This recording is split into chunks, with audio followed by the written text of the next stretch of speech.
Yo, what's up guys, welcome back to the channel, and today I'm going to show you how to add and manage payment methods in Google Wallet. Now let's get straight into the video. First, we're going to talk about adding a payment method. Let me show you how it's done.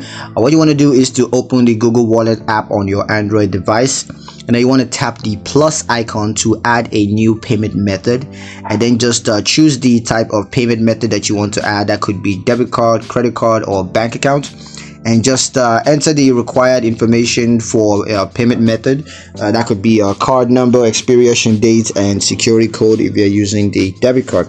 And of course, you're going to need the account number and stuff for bank account. Now just verify the payment method by following the prompts in the app, and that's going to help you to get that done. Now for managing payment methods, there are a couple of methods to manage that. What you want to do is to open the Google Wallet app on your Android device and just tap the payment methods tab to view a list of your added payment methods, and you can just select the payment method to view its details.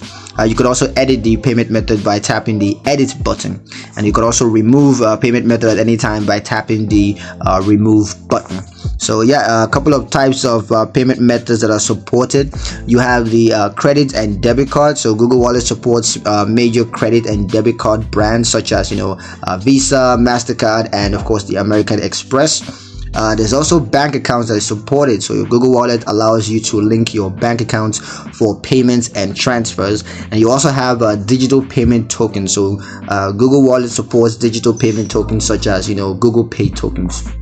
So yeah, that's pretty much it for the video, guys. Hope you liked it. Hope you found the video useful enough. If you did, like the video, comment down below, let me know what you thought. Share the video with your friends and subscribe to the channel if you haven't done so already, and I will see you guys in the next one. Peace.